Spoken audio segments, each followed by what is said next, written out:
Good morning friends, I am Dr. Hemakumar. In this video, I am explaining about respiratory system.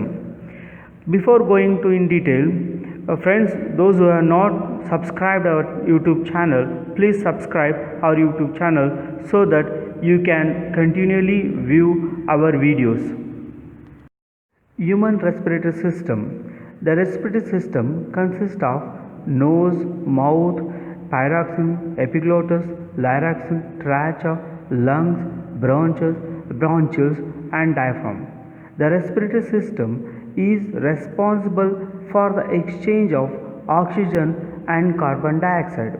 Air moves through the nostrils, pyroxene, larynx, trachea, and lungs.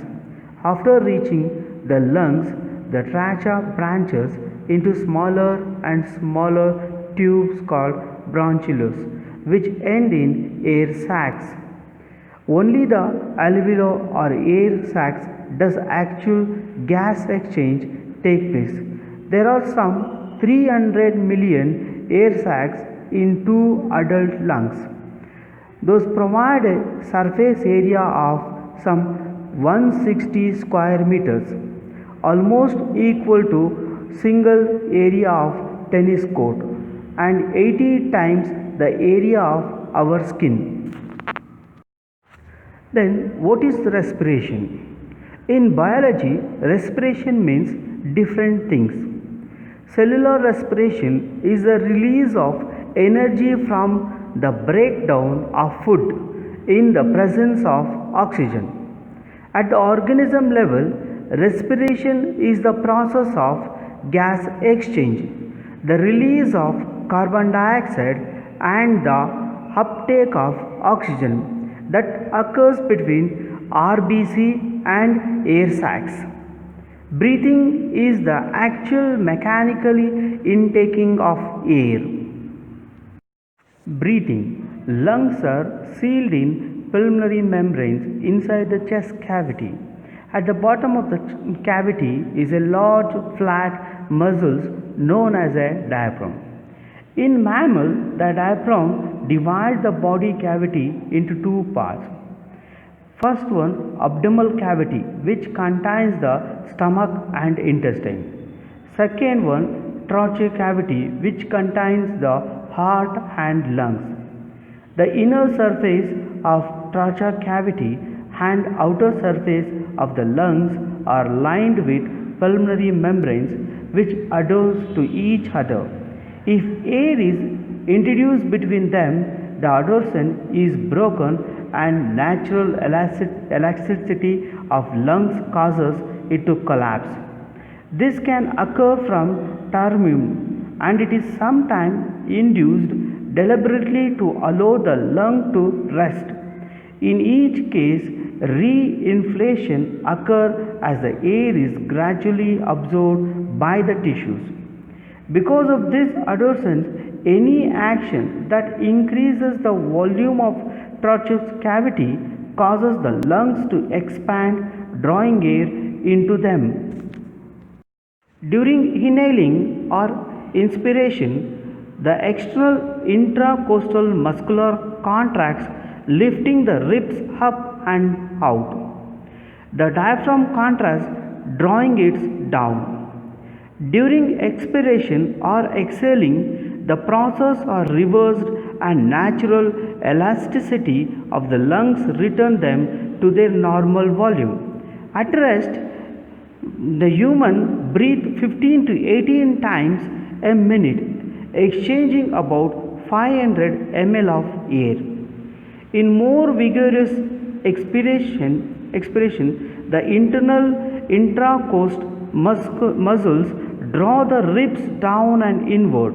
The walls of abdomen contract, pushing the stomach and liver upward.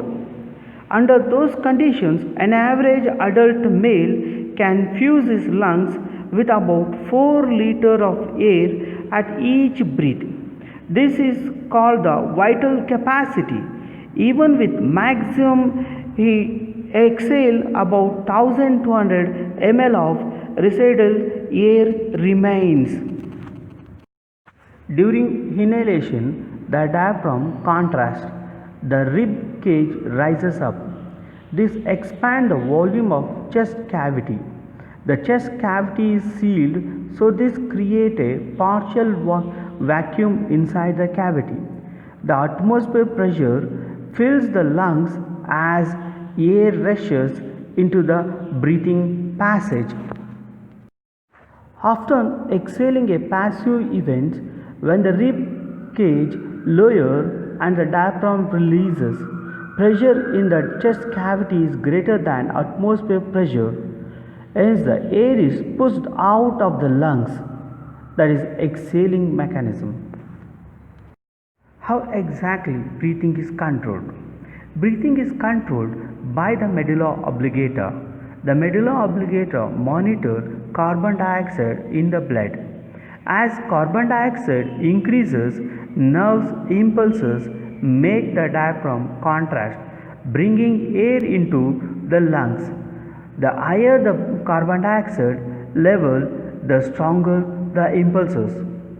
Then central control of breathing means the rate of cellular respiration, that is, hence oxygen consumption and carbon dioxide production varies with level of activities. Vigorous exercise can increase by 20 to 25 times the demand of the tissues for oxygen. This is met by increasing the rate and depth of breathing. It is rising concentration of carbon dioxide, not a declining concentration of oxygen, that plays the major role in regulating the ventilation of lungs. Certain cells in the medulla oblongata are very sensitive to a drop in pH value. As the carbon dioxide content of blood rises above normal level, the pH drops and medulla oblongata respond by increasing the number and rate of nerve impulses that control the action of intercostal musculars and diaphragm.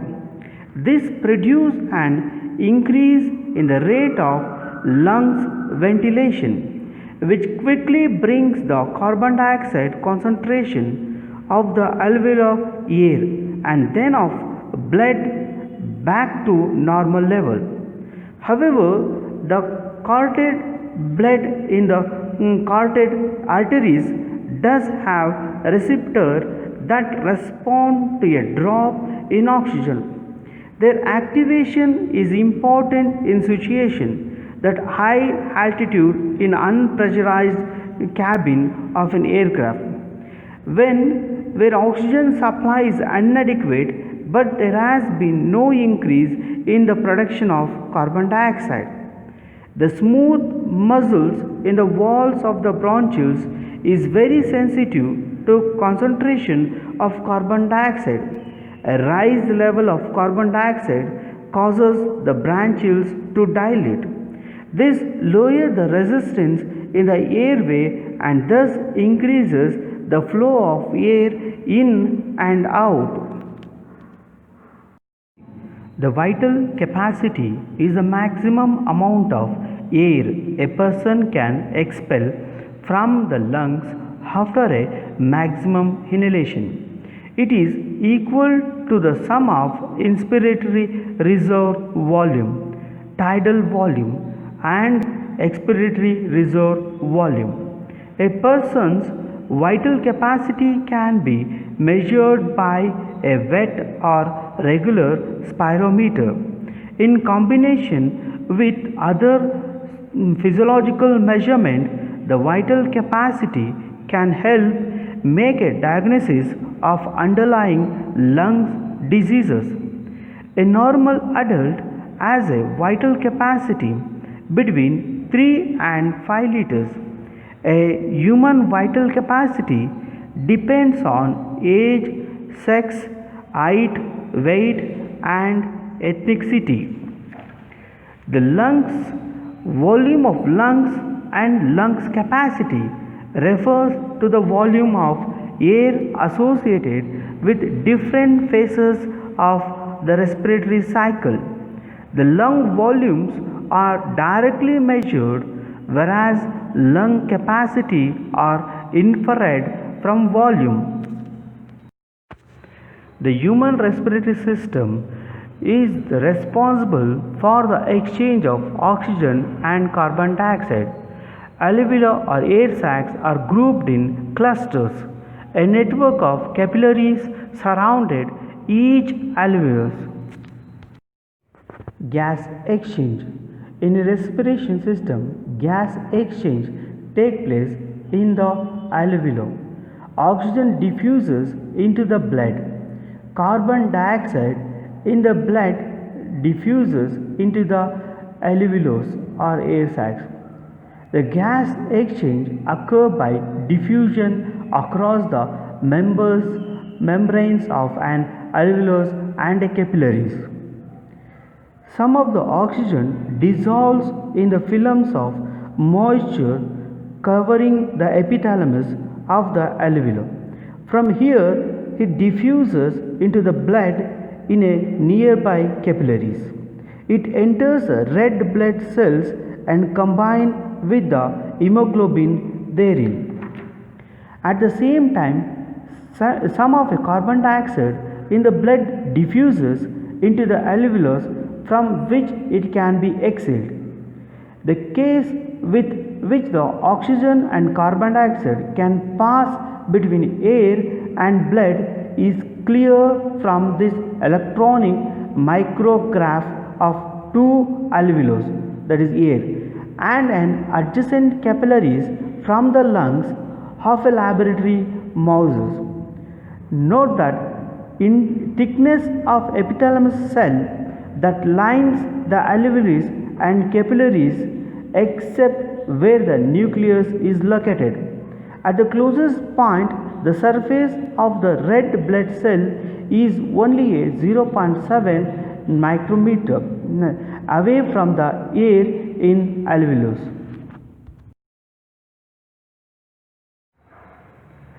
Lungs diseases. First one, asthma. The airways are persistently inflamed and may occasionally spasm, causing wheezing and shortness of breath, which causes from the allergies, infection, pollution, and can trigger asthma symptoms. Chrono-obstructive pulmonary disease. Lung conditions defined by an inability to exhale normally, which causes difficulty breathing. Chronobronchitis, a form of COPD characterized by chronic productive cough.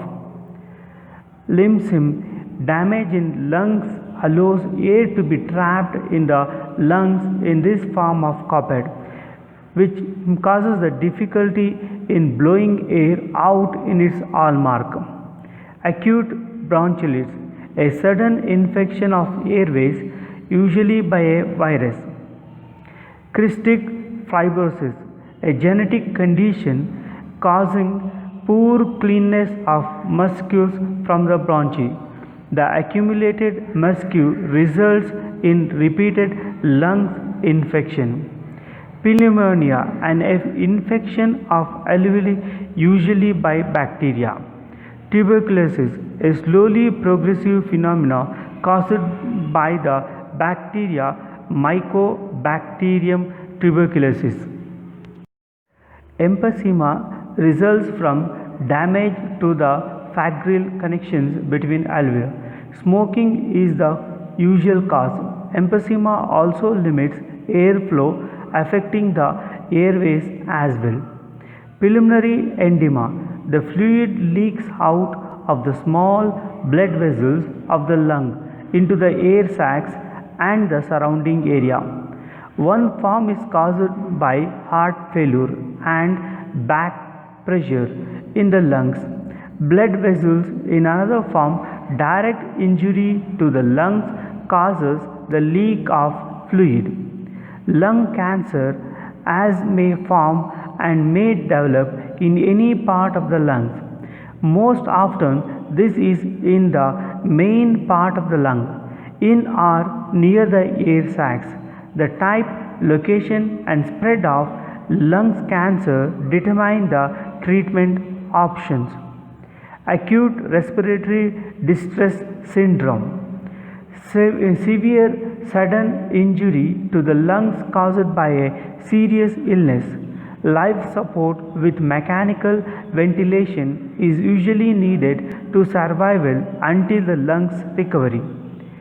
Pneumococcal, a category of conditions caused by inhalation of a substance that injures the lungs. Examples include back lung disease from inhaling cool or coal dust and obstacles from the inhaling abstruse dust. Interstitial lungs disease, a broadly collection of lung conditions affecting the interstemia, sacrosoleus, idiopathic pulmonary fibrosis, and autoimmune diseases are among the many types of interstitial lungs disease. Pneumonia and pulmonary endemics can also affect the intestine. Pulmonary embolism, a blood clot usually in a deep vein thrombus, breaks up, travels to the heart and is pumped into the lungs. The clot lodges in a pulmonary artery, often causing shortness of breath and low blood oxygen level. The pulmonary hypertension, various conditions can lead to high blood pressure in the pulmonary arteries. This can cause shortness of breath and chest pain. When no cause is identified, the condition is called idiopathic pulmonary artery hypertension. Pulmonary effusion, a fluid collection in the normally tiny pulmonary space between the lung and the chest wall. Pulmonary or heart failure is usually responsible if large pulmonary effusion can impair breathing and should be drained. Pneumothorax, air may enter the space between the chest wall and lungs, collapsing the lung. To remove the air, a tube is typically inserted through the chest wall. Mesothelioma, a rare form of cancer that forms on pleura. Mesothelioma tends to emerge several decades after abdominal exposure. Obesido-hypoventilation syndrome, extra weight on the chest and abdomen makes it difficult for the chest to expand. Serious breathing problem can result. Neuromuscular disorder, a poor function in nerves controlling the respiratory muscular causes difficulty breathing. Amyotrophic lateral sclerosis and myasthenia gravis are examples of neuromuscular lung disease. Dear friends, if you like this video, you can reach our academy through subscribing our YouTube channel HK Shiksha Academy, or through Facebook or Telegram link or an email. Thank you friends. We will meet in next video.